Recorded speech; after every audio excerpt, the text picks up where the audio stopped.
The Jackal in the Park. Autumn. A battlefield park after midnight. A patrol route no one wants. An old car swallowed by brush. A shape with a dog's head, watching. Radios hissing. Footprints that keep changing direction. A name whispered from the dark.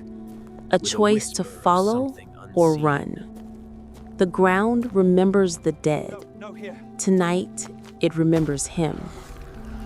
Dive into a chilling tale where ancient guardians blur the line between myth and nightmare. Will you heed the call? He did not believe in omens, but the leaves seemed to fall in slow spirals, as if time itself were bracing for something. He walks the boundary road of Ash Hollow Park, boots crunching the frost-slicked gravel, radio low on his shoulder. A map lay folded in his pocket, a joke on paper. The land never matched the lines. Old cannons hunched in the grass like sleeping animals. Churches without glass stared through him. He kept to the lightless path and counted his breaths. 3 in, 3 out.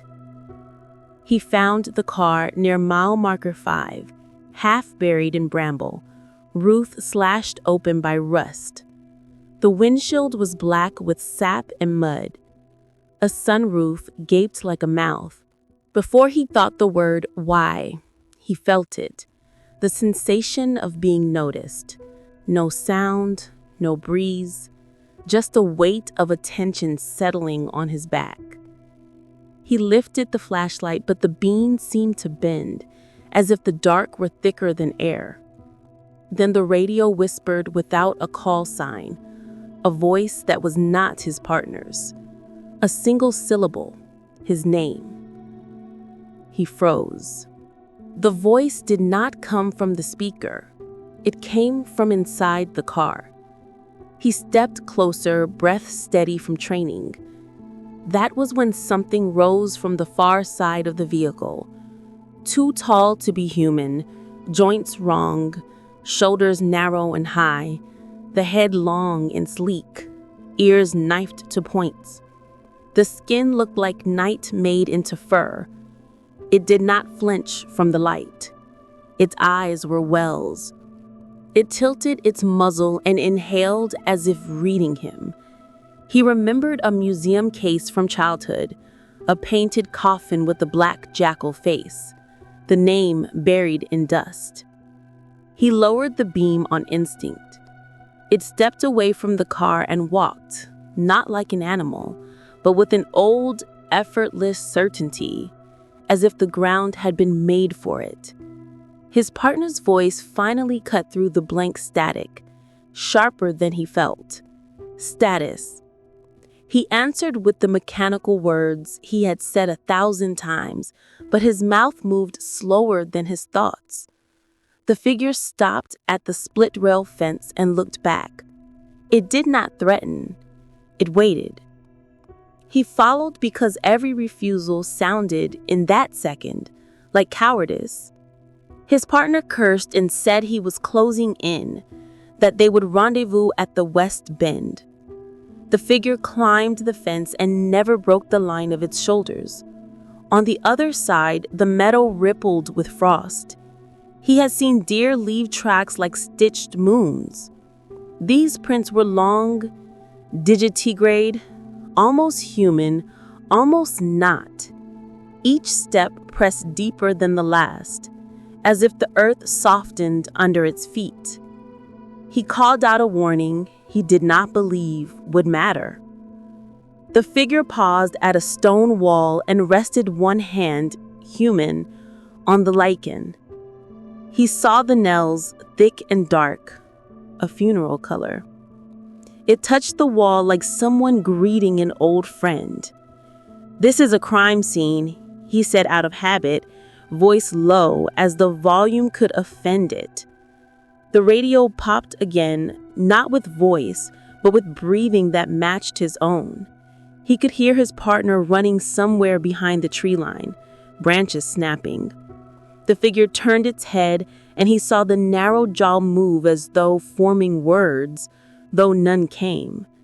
Then it stepped down into the hollow, and the metal swallowed it. When he followed, the air changed temperature, colder by several degrees, a cellar inside a field. The smell of iron threaded the grass. He realized too late the hollow was not a dip in land. It was a trench. If you enjoyed this chilling opener, subscribe for more horror stories every day. New terrors await, including the unfolding saga of the Jackal's Call. He had walked reenactment fields in daylight, smiling at costumes in tents. This trench did not belong to the park's map.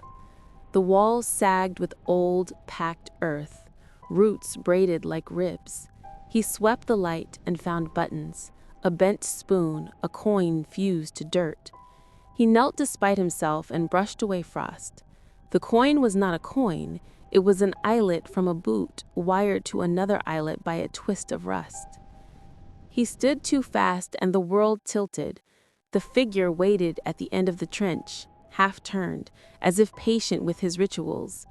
Behind it, the trench funneled toward a culvert pipe the maintenance crew had braced with timbers.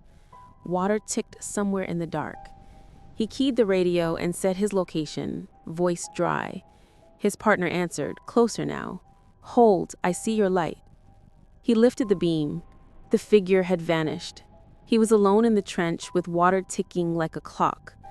He listened to his own breath and the second breath that kept pace. Not funny, he said. The culvert exhaled a slow mist. He thought of the jackal face again, the god of graves whose name had slipped him. He did not believe in gods. He believed in the way ground settles over what it refuses to yield.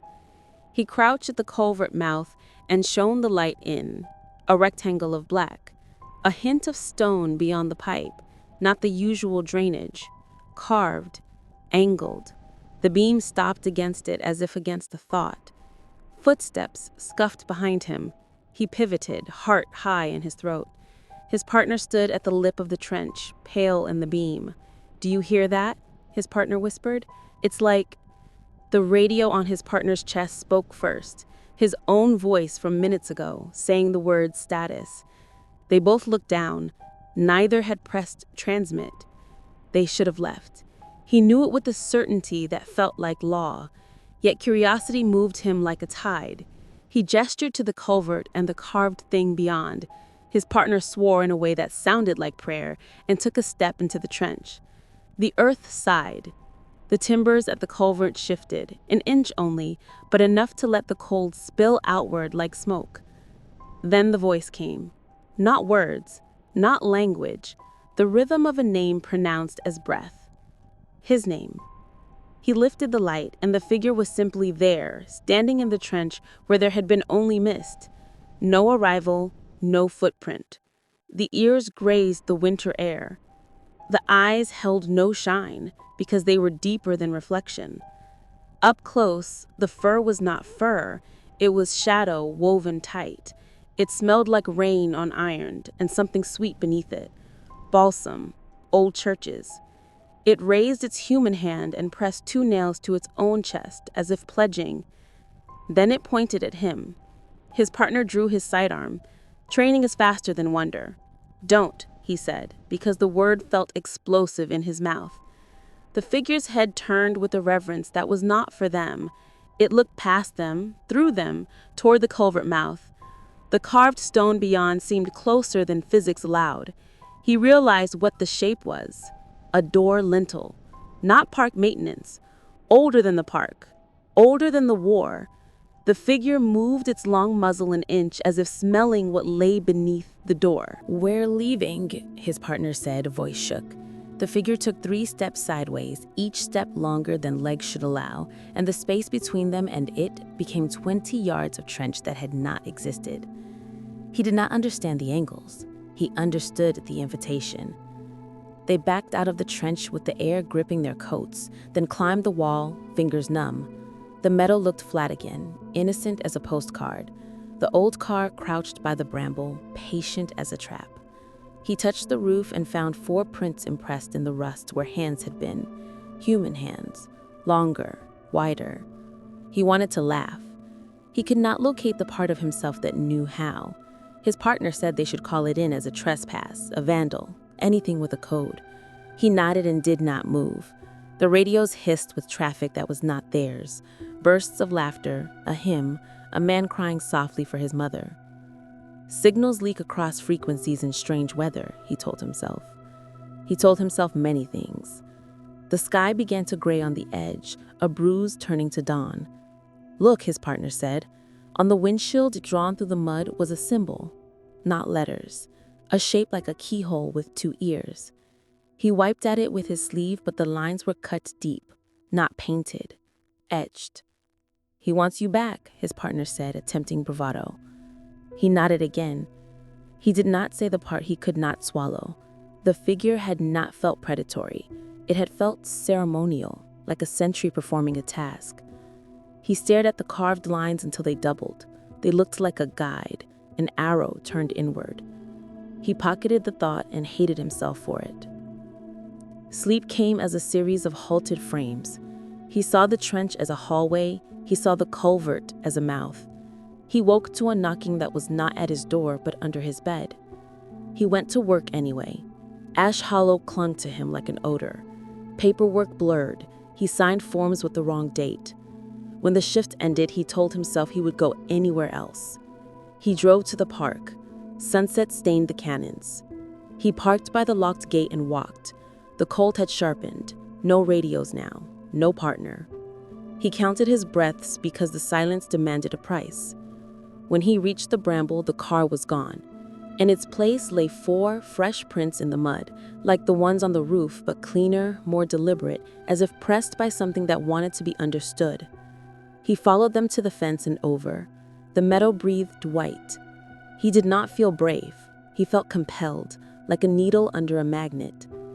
The trench mouth was not visible until he was upon it. The culvert timbers were straight now, new. The carved lintel beyond the pipe was closer than before, surely, impossibly. He crawled on elbows to see, ignoring the damp soaking his sleeves. Symbols carved along the stone winked like teeth in the beam. He spoke his own name aloud to test his voice. The culvert answered by giving back his name in a woman's voice he did not know. He should have fled at the first echo. He whispered a prayer to no one, then reached into the culvert and touched the stone. It was warmer than the air. The moment his fingers grazed the carving, the trench seemed to fill with people who were not there. He could feel them at his back, crowding, eyes closed, mouths moving. He did not turn. He knew the rule. Do not give shape to what wants your shape. He kept his hand on the stone and said, "What do you need from me?" The figure arrived without distance, kneeling on the far side of the culvert, muzzle lowered, ears forward. It placed its human hand against the same stone, mirroring him. The nails clicked softly. It did not speak, but his question seemed to find an answer inside his chest, like a memory becoming obedient. Open. He swallowed. "I can't," he said. "I don't know how." The figure inclined its head. The air pressed. He realized, finally, the museum name he had chased all night, Anubis. Guardian, guide, psychopump. The trench was not a hallway. It was a threshold. The lintel was not a door. It was a seal. The thing was not a monster. It was a function. And he had been called because he could still be made to do something he did not understand. He dragged himself backward from the culvert, and the pressure eased. The figures behind him, if they were figures, thinned like breath on a mirror. The jackal face watched him with no malice and no pity. He stood shaking, and the meadow seemed to lean closer to hear what he would choose. He thought of his partner. He thought of the 100 unseen callers whose voices had crowded the radios. He thought of the names in stone on the park's pedestal, and how those names belonged to bodies the earth had never learned to forget. "If I open it," he asked softly, "what comes through?" The figure did not answer. Perhaps that was the point. Some questions could not be outsourced. Some doors could not be tested without paying. He laughed once, a small sound that broke in the middle. "I'm not a priest," he said. "I'm barely a good man." The figure rose, slow, respectful, and pressed its hand to its own chest again, a solemn vow he was not qualified to receive. Then it took 3 side steps that lengthened into a distance the eye could not measure, and it was gone. The trench remained. The culvert waited. The symbols held their breath. He left before dawn. He did not return the next night. He told himself this was wisdom. He told himself many things he could live with. Weeks later, a storm cracked the valley. The park flooded and then receded, leaving the meadow slick and bruised. He read the local paper at breakfast, jaw tight, eyes skimming. A small notice, almost nothing. Skeletal remains uncovered by runoff near mile marker 5, adjacent to colonial stonework. County Historical Society to coordinate. He put the paper down and stared at his hands until they were strangers. He drove to the park before his shift and watched from the road. Yellow tape cordoned the trench. Men in boots and gloves moved like slow, careful machines. A woman knelt at the culvert, brushing at something with a brush paint. He did not go down. He did not need to. The seal had shifted, not by his hand, but by time's. It was enough. On his windshield, fog from his breath wrote the keyhole's shape without his consent. He wiped it away. It returned. He laughed again, too sharply, and the sound hurt. He imagined the figure in daylight, not black but matte, absorbing sun, ears black knives. Not a monster, not a friend. A function still in progress. He sleeps with the radio off now. He counts his breaths in 3s. The park is open to families again. A new plaque calls the trench a burial line. Words carved with grant money and dignity. No one mentions doors. No one mentions guardians. He walks the boundary road sometimes at noon, among strollers and school groups. He avoids mile marker 5. He avoids culverts. He reads every name on every stone because memory is a kind of opening, too. At night, rarely, he hears footsteps in his hallway. 3 steps, each one longer than possible, and the house stretches between them like a field. He does not check the door. He lets the steps pass. On colder nights, he dreams of a hand with nails the color of funerals, resting briefly on his chest like a benediction, then pointing past him towards something only he can reach. He wakes without moving, heart steady, listening for another breath that is not there and somehow always is. He thinks of the carved lintel and wonders whether the word open was meant as a command or a diagnosis. He does not plan a return. He knows the park does not mind. The land holds many doors. The living supply the keys. He has decided for now to keep his in his pocket. But keys have a way of fitting where they were cut to fit. And when the frost spirals in slow motion, and the radios speak in borrowed voices, and the culverts exhale cold like smoke, he knows the invitation will stand until time itself closes it. If time remembers to. But the invitation burrowed deeper, a seed taking root in his veins. As the moon swelled toward fullness, his skin itched with phantom fur, and his dreams twisted into visions of running on all fours through fog-shrouded battlefields, where soldiers' screams blended with howls. He woke with dirt under his nails, as if he'd clawed at the earth in sleep, tasting the metallic tang of raw meat he hadn't eaten.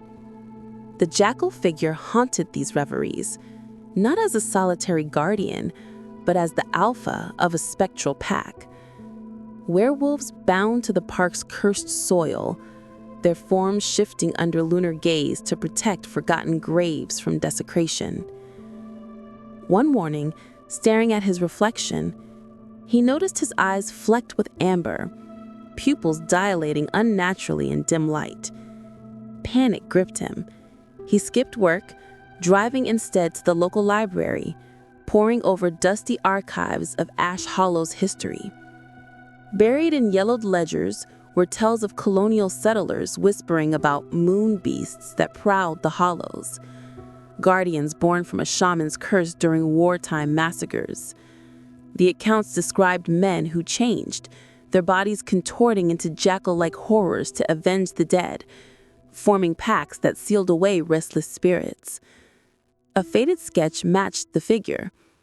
Elongated limbs, ears like blades, eyes void of mercy. He slammed the book shut, heart pounding, realizing the seal wasn't just a door. It was a barrier holding back an ancient pack, and his bloodline, somehow, carried the key. That night, under the waxing moon, his joints ached with a fire that spread like infection. He locked himself in, but the howls echoed from within his chest, calling him back to the trench. His partner phoned, frantic. I went back to the park, saw shapes circling the culvert, more than one. They're waiting for you. He hung up, but the pull intensified, his fingers twitching as if ready to dig. The next day, he confronted his family history, digging through attic boxes for clues. An old locket from his grandfather, a park ranger decades ago, held a photo etched with the keyhole symbol. Inside, a note. The change comes with the call. Resist or lead. His grandfather had vanished during a full moon patrol, presumed lost to the woods. The pieces aligned. The jackal wasn't summoning a stranger. It was awakening a successor, a werewolf heir to guard the threshold. As dusk fell, he felt his spine elongate slightly, a subtle shift that made him taller, more agile. He resisted the urge to run, but the park's whispers infiltrated his thoughts. Join us, open the way, reclaim the pack.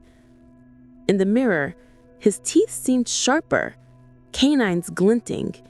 He bandaged scratches on his arms from thrashing in sleep, wounds that healed too quickly, leaving faint scars like paw prints. Venturing out, he avoided the park but found himself drawn to a nearby cemetery where gravestones bore familiar names from the battlefield plaques. There, in the moonlight, a lone wolf howled, not an animal, but an echo of the figure, testing his resolute. He fled home, barricading doors, but the transformation seed had sprouted. His dreams now showed him leading the pack, fur rippling over skin, as they tore through intruders who dared disturb the dead. The horror wasn't the beast, it was the allure, the sense of belonging to something eternal, primal. By dawn, he knew resistance was fading. The jackal's function was inheritance, and he was next in line. The full moon crested, bathing Ash Hollow in silver that turned frost to diamonds. He could no longer deny the changes. His senses sharpened, picking up scents of decay and blood from miles away, his muscles coiling with untapped strength. Driving to the park against his will, he parked at the boundary, the engine's hum drowned by internal howls. His partner waited there, face gaunt, holding a shotgun loaded with silver-tipped shells he'd scavenged from old hunting lore. "I researched too," his partner said, voice trembling. "It's a curse. Werewolves tied to this land since the wars. They guard the seal to keep the vengeful spirits in. If you open it, the pack rises, but so do the horrors they contain." Together, they approached mile marker 5, the trench yawning wider as if the earth had exhaled. Shadows stirred in the meadow, multiple figures now, jackal-headed forms slinking on digitrade legs, their fur absorbing light like voids. The Alpha, the original figure, stood sentinel at the culvert, eyes locking onto him with recognition, not threat. A low growl emanated from the pack, vibrating through his bones, stirring a response in his throat he barely suppressed. His partner raised the gun, but he pushed it down. Firing felt like blasphemy against his emerging nature. As they descended into the trench, the air thickened with the musk of wet fur and ancient rage. The carved lintel pulsed faintly, symbols glowing under moonlight, revealing hidden runes that spoke of a ritual. Blood of the air to unseal the pack's slumber. He felt his skin prickle, hair standing on end, lengthening into coarse bristles. "Fight it!" his partner urged, but the Alpha extended a clawed hand, not in attack, but invitation. Join the hunt. Protect the forgotten. Deeper in, the pack encircled them, forms shifting fluidly between man and beast, whispers revealing fragments of their curse, soldiers bitten in battle, transformed to eternally ward the dead from exploitation. One, a female with a scarred muzzle, brushed against him, her touch igniting visions of past hunts, tearing through grave robbers, their screams fueling the moon cycle. His body betrayed him. Bones cracked softly, reshaping, forcing him to drop to all fours. Pain mingled with ecstasy, the werewolf essence claiming him.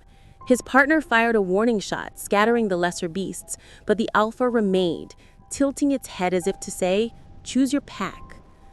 They retreated, but not before he clawed the lintel instinctively, drawing blood that sizzled on the stone, cracking it slightly. Back home, the transformation reversed partially, leaving him hybrid. Nails elongated, senses acute. His partner vowed help, researching antidotes and forbidden texts, but the bond grew. He dreamed of running with the pack, their howls a symphony of guardianship. By morning, news spread of animal attacks near the park. Hikers mauled, survivors babbling of dog-headed monsters. He knew it was the pack testing boundaries, urging him to complete the ritual. The horror deepened. Was he guardian or prisoner? The moon waned, granting reprieve, but he felt the Alpha's presence in every shadow, waiting for his return. With the moon's pull easing, he and his partner plotted resistance, delving into occult forms and hidden grimoires for ways to break the werewolf curse. They uncovered a rite, silver-bound herbs burned at the seal under a new moon to sever the pack's tie. But doubt gnawed. The Jackal's call felt like destiny, a purpose amid his mundane life. Nights brought fever changes, partial shifts where his face elongated, muzzle forming briefly, urging him to howl at the stars. He chained himself in the basement, but the pack's psychic bond infiltrated, showing visions of the seal's purpose. It held not just spirits, but a plague of unrest, werewolves as both jailers and infected. Opening it would free them to roam, spreading the curse to protect wider lands, but at the cost of humanity. His partner, loyal yet terrified, accompanied him back to the park at midnight, armed with the right tools. The trench had expanded, roots twisting like veins, the culvert exhaling a chorus of breaths. The pack awaited, more numerous, their forms hulking under starlight, eyes gleaming with feral intelligence. The Alpha stepped forward, human hands morphing to paws, then back, demonstrating control he lacked. "You're one of us." It seemed to convey through shared thoughts, images of him leading hunts against modern desecrators, developers eyeing the park for condos. His partner lit the herbs, chanting words that stung like acid, silver smoke coiling toward the lintel. The pack snarled, lunging, but he stood between, body convulsing as the change overtook him fully. Fur erupting, limbs lengthening, senses exploding in a rush of power. In beast form, he turned on his partner, instincts overriding loyalty, jaws snapping inches from flesh. The right faltered. Smoke dispersed as the Alpha nodded approval, the pack closing in. But a spark of humanity surged, memories of counting breaths, of refusing the key.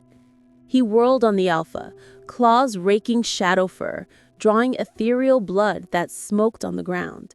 The pack howled in chaos, some turning on each other, revealing fractures in their eternal bond. His partner resumed the chant, silver binding the air, weakening the figures. The lintel cracked further, not opening but fracturing, releasing wisps of spirit energy that lashed like whips. He fought the Alpha in a blur of fangs and fury, their battle distorting space, the trench lengthening impossibly, echoes of caste wars replaying in ghostly overlays. Pinned, the Alpha's eyes softened, transmitting a final plea. We are the balance. Without us, the dead rise unchecked. He hesitated, claws at its throat, the curse's fire burning in his veins.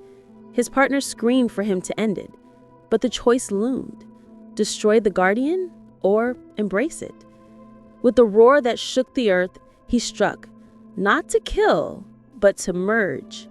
Biting deep, absorbing the Alpha's essence, the pack's howls unifying in his mind. The merger flooded him with centuries of memories, werewolf guardians born from battlefield packs, their curse a double-edged sword, eternal vigilance over the dead at the price of isolation. As the Alpha's form dissolved into shadow, merging with his own, the pack bowed, recognizing him as the new leader. The lintel sealed itself anew, cracks mending under his will, containing the unrest without full release. His body stabilized in a hybrid state, human enough to blend, beastly enough to command. His partner, wide-eyed, lowered the silver, realizing the rite had only accelerated the inheritance.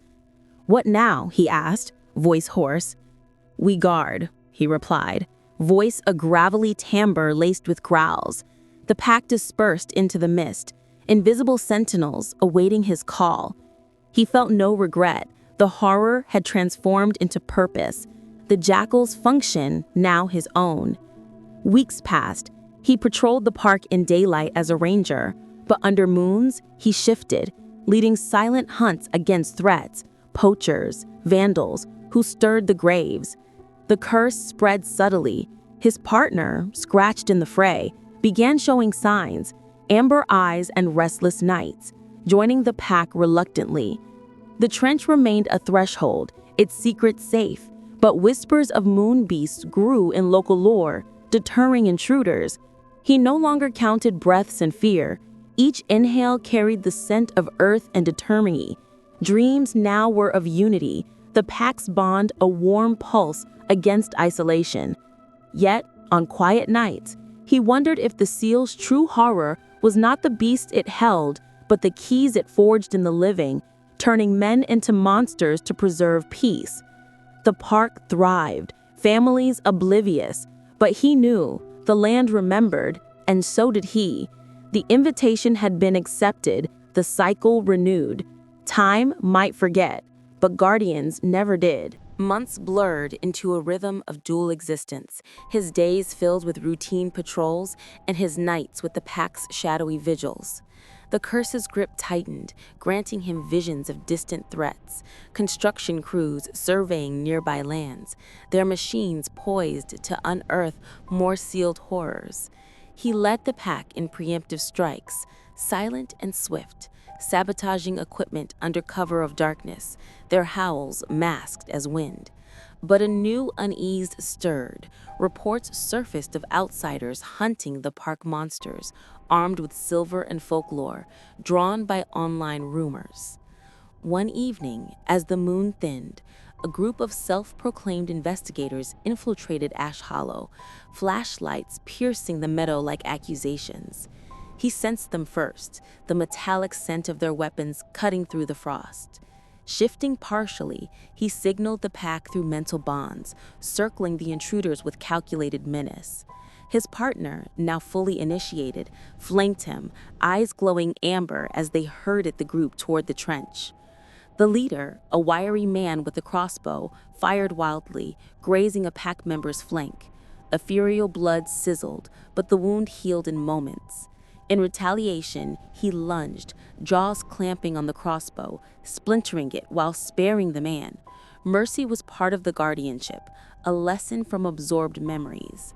The investigators fled, babbling of demons, but one lingered, a young woman clutching an ancient amulet that hummed with counter-curse energy. She whispered incantations, forcing his form to flicker, human and beast warring within. Pain lanced through him as the amulet's power probed the seal, threatening to unravel it. The pack surged, driving her back, but not before she etched a rival symbol into the earth, a ward against werewolves, pulsing with forbidden light. Retreating to the culvert, he felt the lintle's stability waver, spirits beneath stirring like a storm. His partner growled a warning. They're organized. This isn't random. That night, dreams revealed the amulet's origin, a rival lineage of hunters, descendants of those who first cursed the pack, now seeking to eradicate them. The horror escalated. Guardianship meant eternal war, not just protection, and the outsider's arrival signaled a siege. He sharpened his claws on stone, preparing for the inevitable clash, the park's secrets hanging by a thread of fur and fang. The hunters returned under a blood moon, their numbers swollen, vehicles rumbling along the boundary road with spotlights and traps baited with silver-laced meat. He rallied the pack through a surge of shared instincts, their forms materializing from mist like avenging phantoms. The trench became their fortress, the culvert a maw ready to swallow foes. As the assault began, gunfire echoed, silver bullets whizzing through the air, forcing shifts and dodges that distorted reality, the metal rippling as if alive. He charged the leader, the wiry man from before, claws rending armor while absorbing memories of his hatred, a family slain by moon beasts in another cursed site. Mercy faltered. He bit deep, not to kill, but to infect, turning the man into an unwilling ally, his screams morphing into howls as the curse took hold. His partner flanked the young woman with the amulet, her chants clashing against their psychic bonds, weakening the pack's cohesion. Spirits seeped from the fractured lintel, ghostly soldiers manifesting to aid the guardians, their ethereal bayonets piercing hunters. Chaos reigned, the park twisted, cannons animating to fire spectral rounds, churches tolling bells that deafened intruders. In the frenzy, he reached the woman, shattering her amulet with the swipe, releasing a backlash of energy that scorched his fur but sealed the breach.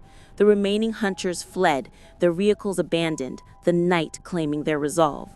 As dawn broke, the pack licked wounds that healed under fading moonlight, the lintel reinforced by his will. The infected leader, now hybrid, knelt in submission, expanding their ranks. Peace returned, but he knew the cycle persisted. Hunters would evolve, threats multiply, yet the guardianship endured. No longer just the man or beast, he embraced the eternal watch, the jackal's legacy a chain binding him to the land. The park whispered thanks in rustling leaves, the dead resting easier. In quiet moments, he pondered the cost, but purpose outweighed horror. The keys turned, doors held, and the pack howled on. Thanks for listening. If you enjoyed this story, subscribe to the channel and share. New horrors wait every day. Get to subscribe to the channel for more terrifying stories.